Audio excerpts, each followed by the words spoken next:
So this webinar is all about those food safety plans that we wrote a couple years ago. And what have we learned after, 10 years of living with FSMA, the Food Safety Modernization Act? And what does FDA want us to do going forward? So let's go ahead and start. Oops, sorry. There we go. Like I said before, I'm Wendy White, and prior to joining Georgia Tech's Georgia MEP about 7 years ago, I spent about 17 years in the food manufacturing industry, and I've always been focused on food safety, quality, and regulatory compliance. So today, we're going to talk about basically what we all learned in the past 12 years of living with the Food Safety Modernization Act. We're going to talk about the training, the updated training that can help us, and also what do we need to do? Specifically, answering the question, do I need to reassess my food safety plan? So let's talk about some background information first. And I pulled this from the FDA database, which is freely available. And basically it tells us over the last 10 years, all the FDA inspections, these are their 10 top non-conformances they've found when they go into plants. And you can see it's not just food, but I highlighted the food plant non-conformances so you could see those. So the first one is not having a foreign supplier verification program for imported products. Now, if you're bringing in foreign ingredients, but you're doing that through a broker or a warehouser or something like that, you don't have to worry about this rule. If you're importing directly and you want to learn more, you can contact me. I'll give you my contact information after we're done with the slides so that you can learn more. The next few are kind of what we think about as the basics, right? So FDA inspectors are continuing to see problems with sanitation, problems with pest control, lack or really poor written procedures. They're seeing a lot of open spaces, so open dock doors without screens or open windows without screens. And of course, that kind of goes back to the pest issues. Problems with ceilings, floors, walls, basic facility infrastructure. And then lastly is the failure to properly identify hazards on your hazard analysis. And this is really going to kickstart our next slide, which is why has the FDA kind of shifted their thinking a little bit when it comes to training people and implementing and enforcing the Food Safety Modernization Act, specifically the Preventative Controls for Human Foods Act. So if you are GDA or FDA inspected, this is the regulation that you have to comply with. So again, one of the things that FDA's found again and again is failure to properly identify these hazards. We're going to dive a little bit deeper into this in the next few slides. But if you look at the chart there on the right, you can see these are the top recalls. And this is just 2024, but really this happens again and again and again. It's always the top 3 or 4 issues that cause recalls in this country. And number 1, as usual, is undeclared allergens. So allergens that are present in the product but not declared on the label for some reason. Number 2 and 3, they switch places sometimes, but they're always usually there, is Listeria or Salmonella contamination, especially for ready-to-eat foods. And so we're seeing, these issues again and again, and this hasn't changed. This has not changed for like 20 years. And so FDA expected to see some improvement in these things when they released this new regulation and started enforcing, and they really haven't. So FDA is under a lot of pressure to make a positive impact for public health, and we're just not seeing it reflected in the numbers. And so that's why they're focusing more on certain things than they have in the past. So don't worry, we're going to go through all of those things step by step. Now, here's the big question. This is why all of you have joined this webinar. Do I need to reassess my food safety plan? And we're going to answer that right now.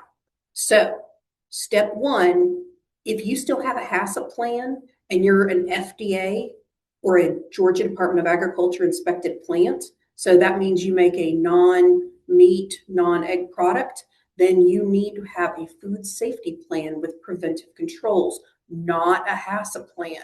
So if you don't have one, that's the first step. It's definitely make that conversion. And I'm going to talk about some resources to help you with that process if it seems overwhelming.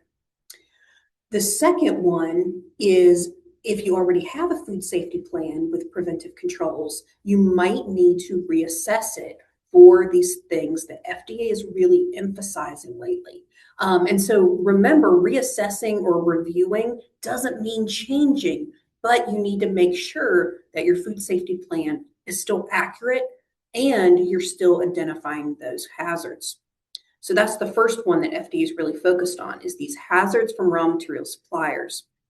The second thing is, especially for ready-to-eat product, they're looking at environmental pathogen recontamination hazards. And if you remember, that was number 2 and number 3 on that recall chart.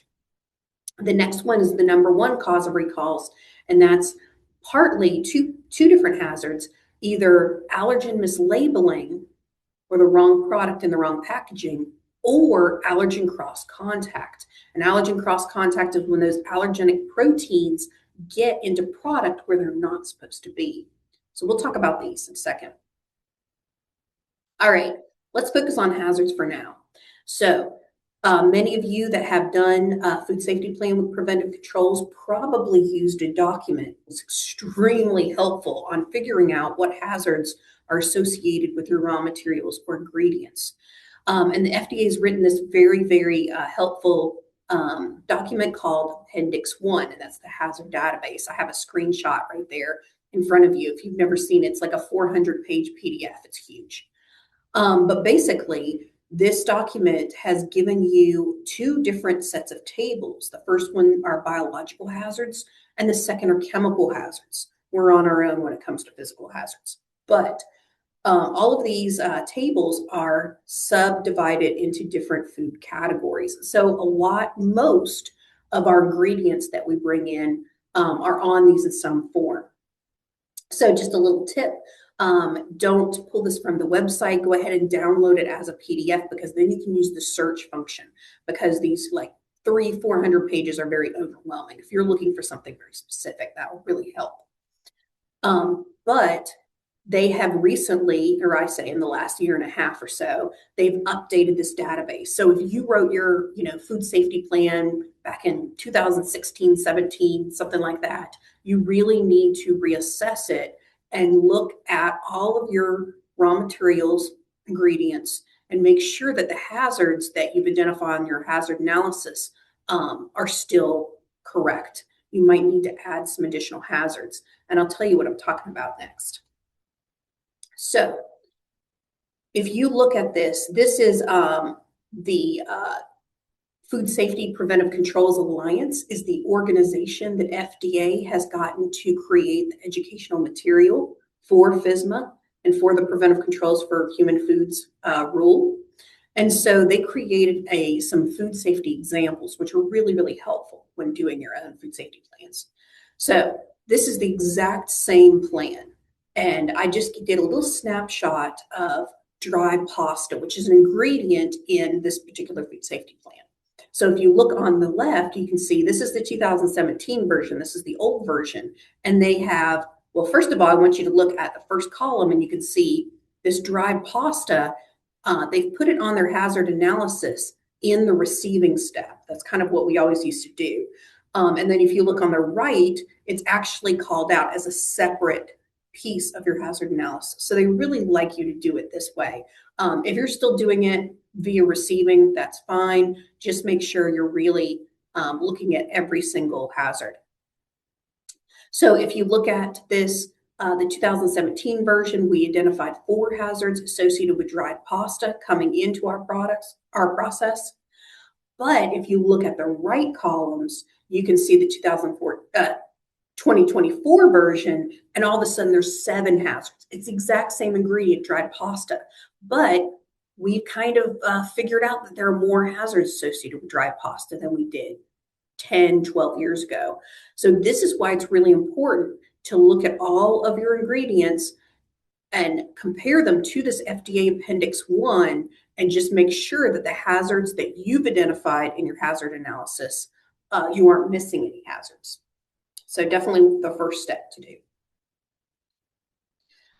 Now, I'm going to focus the rest of the time on preventive controls. So we've already talked about hazards. Now we're going to talk about preventive controls. So these are not an exhaustive list. There are many more preventive controls than we're going to talk about today, but these are the ones that people are missing on their hazard analysis and the ones that FDA are really focused on.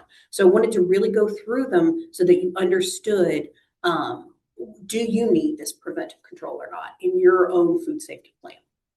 So let's take a look. And again, you can see how these coordinate directly to the top causes of recalls in America.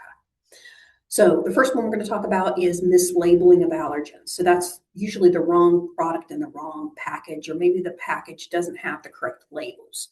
And so if you have a product that contains one of the big 9 declarable allergens, then you really do need to put mislabeling of allergens as a hazard, even if you have just one product and maybe all your products contain the same ingredients.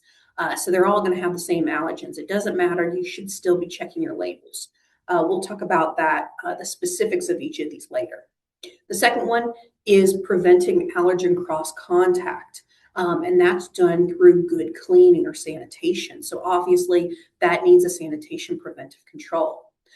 Another example of when you need a sanitation preventive control is when you have a ready-to-eat product and you're worried about recontamination from environmental pathogens. And you can see on the chart, this really takes care of both that listeria and that salmonella issue.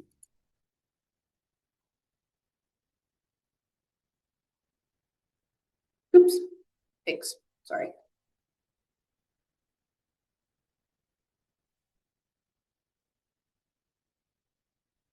All right, so I'm going to take a deep dive into each of these things just so you can really understand. Is this applied to me? Do I need to be considering this hazard? Do I need to have this specific preventive control? So let's talk about mislabeling of allergens first. So the hazard is undeclared allergens, and the preventive control that would be used to control this is an allergen preventive control, specifically a label check. Now, if you're bringing in pre-printed labels, like you're buying them from a printer, then when you receive in those blank labels directly from the printer, you need to check them just to make sure that the correct allergen declaration is on there, that they didn't accidentally miss something, because mistakes happen all the time. Then you need to have a PC at packaging where your product goes into packaging that has those allergen declarations on it. And you need to make sure that the right product is going in the right packaging and it has the right labels. So if you look over here on the flow diagram, this is just kind of a made up product, made up flow diagram, just for an example. You can see in this product, we are looking at both the receiving of packaging step, and we're looking at packaging into bags, then packaging into the boxes. Because in our example, we have allergen declarations on both the primary package, the bags, and the secondary package, which is the box. So we need to double check both of those packages are correctly labeled. So if you look at the hazard analysis here, you can see there's our undeclared allergen hazard that we've identified. And what we've said is finished product formulas contain ingredients with different types of allergens. And again, I'm talking about those big 9 declarable allergens. Allergen control ensures that the proper product is packaged into the proper labeled bags and boxes. So that's very, very important to do. And it's so easy. So easy. So there's no reason not to do this. Now, let's look at allergen cross-contact. So this scenario happens when you have multiple allergens in your facility, like your different finished products contain different ingredients that might have different allergens, or maybe you have products that have allergens and ones that don't. And so in that case, you want to make sure, especially if the different finished products share the same surfaces, or you make them on the same equipment or containers or tools, utensils, things like that. Then you want to make sure that you're properly cleaning these in between production runs, especially when you have different containing finished products. So in this one, again, it's a made up example. The steps that are highlighted in orange on the flow diagram to your left, you can see pre-measure ingredients, cooking, cooling, and packaging into bags. Those are the steps where we have shared surfaces and also exposed product. So notice that the steps before that, we didn't have any exposed products, so we didn't need to worry about this. And then chopping vegetables, that step, there's no allergens associated with that step, and it's totally separate from the rest of production. So we didn't worry about that one either. Now, after it gets inside of packaging, so the box and label step and past, we don't worry about it because it's inside of packaging. There's no way that it could have cross contact with other allergens. So if we look at our hazard analysis again, you can see cross contact with allergens is the hazard. And what we're going to do is we're going to say many products have different allergen makeups, but the shared surfaces will be cleaned via sanitation standard operating procedures. Those are your cleaning procedures, and also good manufacturing practices. So specifically for our monitoring, we're going to create an allergen matrix for all of our finished products. So that's writing all your finished products down and listing exactly which allergens are in those finished products so you understand where are the differences. Then we're going to create an operational schedule. So we're going to try to control this with operations as best we can. So it's always better to run the non-allergen products in the beginning of the day, then run the allergen-containing products. Or if you have a mix, making sure that you have a special allergen cleaning cycle between those different runs if they're on shared equipment. And this is where our sanitation standard operating procedures, or SSOPs, come into play. So we're going to make sure that all these surfaces are adequately cleaned and there's been an inspection. The pre-op inspection is actually the monitoring. So you would document that, and that's how you would prove that you did this preventive control. Now let's talk about our last one, and this is sanitation PC, but instead of for allergens, this is for recontamination of environmental pathogens. So this is a problem if you have a ready-to-eat product. If you don't have a ready-to-eat product, you don't have to worry about it as much. But if you have a ready-to-eat product and you have areas in your processing where you have exposed products, which is exposed to the environment after the kill step until after packaging, that's when you need a sanitation preventive control to prevent recontamination of environmental pathogens. So usually your kill step would kill off the bacteria, viruses, parasites, whatever, the biological hazards. But then if you have exposed product, it could become recontaminated. People can touch it, hey, you have a roof leak, whatever it is, you could have recontamination. So again, we have that cleaning procedures, those SSOPs with a written, documented pre-op inspection, pre-operational inspection to make sure it was clean. But then this is where it differs from the allergen sanitation PC, because now we're going to do something called an environmental monitoring program. And this is basically doing microbiological swabs of the surfaces in your facility to make sure you don't have any pathogens living in your facility. So like no listeria in the drains, or no salmonella living under the cracks between your floor and your walls. And so this EMP program, or environmental monitoring program, you do periodic swabs. You don't have to do them every day, but you have a program that's going to have your set schedule. And then lastly, you do a really simple facility map, and you highlight those areas where we have concern. And those areas usually are called primary pathogen control areas. So if you look on our flow diagram here on the left, in our made-up example, after cooking, we have cooling and then packaging into bags. So those are the two steps after the kill step until after that first packaging step. And those are the ones we have to worry about. So in our facility hygienic zoning map, if we had a map of the facility, it could be very, very simple. wherever we cool the product and package the product, those are the rooms, the areas of our facility where we're going to make sure they're especially clean to make sure we don't have any recontamination. All right, so I promised you some help and resources with this. I mentioned the FSPCA, the Food Safety Preventive Controls Alliance. That is the organization that FDA has contracted to help provide this training. They've actually redone their training for this regulation. That training usually is called PCQI, Preventive Controls Qualified Individual Training. It's the training for the regulation, the Preventive Controls for Human Foods regulation. And now we're on version 2.0, so that changed last year. Now, Georgia MEP does teach this. We teach a 3-day PCQI certification class. So if you're interested, you can go to Georgia MEP, GaMEP at .learningcard.com. And I'll give you some other means of getting in contact with us if you don't have time to write that down. Now, couple quick slides on what's changed. Maybe you took this PCQI class before the pandemic when you were first setting up your food safety plan. Why do I need to take it again? Well, there are some pretty big differences from version 1.2, which is probably the version all of us took, to this new version. So the manual itself has grown. Everything has grown. They've expanded. They've put so much more information into these trainings.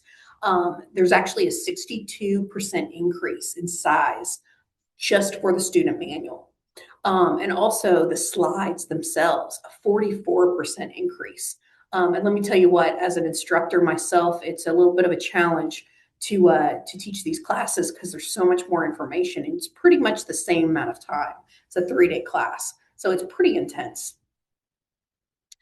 Also, the FSPCA created some very helpful food safety plans, some examples for us. So this is one of my favorites, fettuccine marinara with broccoli. It's a ready-to-eat, it's like a TV dinner kind of a meal. The old version that they came up with in 2017 was only 18 pages long. This is the exact same product. They reassessed that plan, and all of a sudden it expanded to 40 pages long, so almost double in size. And that accounted for pulling all of those raw materials out of their receiving steps, going through expanding the hazards in those raw materials, and then being more comprehensive in the preventive control monitoring. So that's over 100% increase. It's pretty amazing. So just to summarize, the FDA has changed their approach to creating food safety plans in compliance with that regulation 21 CFR 117. That's the FSMA Preventive Controls for Human Foods rule, which a lot of us have to comply with. The FSPCA has released an updated training, which we do teach. And there's more emphasis on raw material hazards. There's also more emphasis on sanitation PCs for exposed product hazards from allergen cross-contact in any foods and recontamination of environmental pathogens for those ready-to-eat foods. Also, if you have an allergen, one of the big 9, you really need to consider having an allergen PC to prevent mislabeling of allergens. And that's a simple label check. Now remember, if you've identified a preventive control in your hazard analysis, you must have a written procedure for how you're going to monitor that, and you have to have written monitoring records. Even if it's a label check and it's a yes/no situation, no problem, that's fine. Put it on another worksheet that you're doing that day, add a column to it, just make sure that it's documented and you can prove that you did that check. So if you think that the 3-day PCQI class is going to be too intense for you, or maybe you just don't have the money for it, we do offer a special, it's an extended PCQI class. So instead of the 3-day intense class, it's 6 one-day trainings, really they're 3/4 days trainings. And those are usually weekly. And so you also, in addition to that, you get a coaching session, one-on-one coaching session between each class. And this is a class that is sponsored by USDA National Institute for Food and Beverage. It's a grant class. And this last virtual cohort, which starts in early August, is further sponsored by Georgia Grown. That's a Georgia Department of Agriculture initiative. And if you sign up for the class, you can take out your cameras, take a picture of this QR code. It'll send you to the registration page where you can learn more. But if you put Georgia Grown, no spaces, in the promo code section, it'll waive the $100 registration fee. So you can do it totally for free. And we definitely thank USDA NEFA and Georgia Grown for helping us spread the education about that. So these classes are great. So for instance, in class number 1, I teach you exactly how to create a flow diagram. And then you can go back and you can write one yourself. And then we could have a one-on-one call, video call. You could show me your flow diagram. I could help you work out any problems that you have, any corrections of any missteps. So it's a great way to fully create your food safety plan and have a little help while you're doing it. So please take advantage of that, because after this last August class, there will not be any of them. The grant's ending. So this is really your last chance to take advantage of that. And if you enjoyed this webinar, we'd love for you to keep in touch with us. The QR code on the right is to our quarterly food and beverage newsletter. That's the one that I put out. I have I have regulatory information in there, things that are happening with us. If we do any more of these grant classes, we'll put those in there. The middle QR code is for all of Georgia MEP. That's our monthly Manufacturing Connect newsletter. And then also the one on the left is for worker safety. And instead of FDA rules, this is for OSHA rules. So that comes out quarterly as well. That's a fantastic newsletter because it's definitely applicable to most manufacturers. All right, I'm going to end with 2 quick slides just to tell you a little bit more about Georgia MEP. We are the extension branch of Georgia Tech, so we focus on economic outreach to Georgia facilities. I specifically work for food and beverage companies, but we work for all manufacturers across the state. We've been around for a long time, and we will continue to do this for many, many years in the future. So of course, food safety, quality is one of our big focuses, but we can help companies with a variety of different things. Quality, plant layout, equipment design, automation, cybersecurity, Lean Six Sigma, supply chain, human resources, leadership development strategy, so many other things. Sustainability, energy efficiency. We have professionals that have worked for manufacturers in the past and that come and help us today. And so we do a mixture of things. We do one-on-one consulting with companies. So just like a normal consultant, except our fees are partially subsidized by the state of Georgia. So they're usually cheaper than most normal consultants. We do the training classes, like I mentioned before, and we also have events and just generally just help people find resources around the state. So with that, I just wanted to end this last QR code. I promised this last slide. This QR code gives you information on how to get in touch with me. I'll also put my email in the chat. But we are here to be a resource for you in anything that you are looking for and need help with.